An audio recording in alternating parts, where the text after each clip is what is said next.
Welcome to the House of Dior. My name is John Galliano, and today I'm thrilled to be able to show you some of the jewels in Dior's crown, the real stars of the house, the dresses.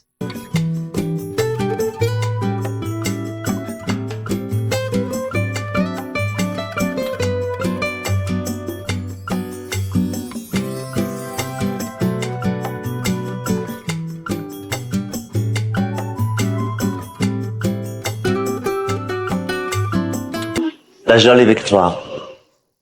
The inspiration for the 100th anniversary of Mr. Dior. She was one of his favorite cabine models, one of the first of her kind, unclassical in a way, and epitomized the youth of that time in Paris. And I loved the idea to take her esprit, her spirit, as inspiration. And I imagined her kind of finding the underpinnings, the crinoline, the work that's really hidden in a couture dress, and finding that so exciting and exhilarating that I wanted to capture that moment, and we called it work in progress. Over here, we have the very famous taille bas of 1947, a revolution, the new look. This beautiful jacket, soft draped bosom, tiny, tiny waist, and slightly accentuated hips. Was all the rage, worn over this full pleated skirt, which caused a scandal. And over here, we have another new look, La Cocotte. Incredibly streamlined silhouette, slightly gathered, accentuating the hips, very simple fastening, single-breasted opening, top collar in black, again molding the bosom, and then this extraordinary workmanship at the back here, which gives it this very, very edgy, very kind of contemporary look. And here we have one of the first dresses I did for the House of Dior, thinking about Mr. Dior's blooms and his love of gardening, and I started to venture into a more oriental garden, using the bias cut technique, which I love working with. It's like working with liquid mercurial oil, and fond memories of that one. And then we have another new look, a reinvention, Jaquetta, Autumn-Winter 2003.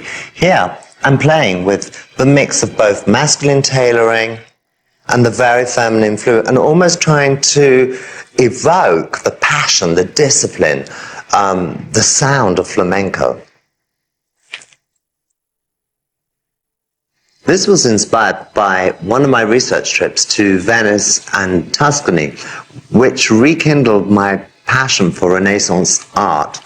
And here you can see we took direct inspiration from articulated pieces of armor, again mixing that very taille, synonymous with the House of Dior, and the more flou skirt. I wanted to turn couture on its head. This is Natalia's outfit from a collection that was subsequently known as Le Clochard. It was actually inspired by the ragtime balls in 1930. And the main artist that inspired me here was Egon Schiele. I just loved the idea of this wonderful muse escaping from the canvas and trying to evoke that illustrative line, actually using real paints and emulsion on the toile, then layered with tulle to give these very painterly strokes to the dress. What a difference 56 years make. The ultimate jewel in the crown of Dior, inspired by the Empress Sissi. And here you can see really the workmanship, the craftsmanship, innovation, luxury, Dior. Today was just a taste of all the ideas that you'll find at the House of Dior. In my quest for inspiration, I hope you've enjoyed the results, the creative passion that's involved in producing these stars.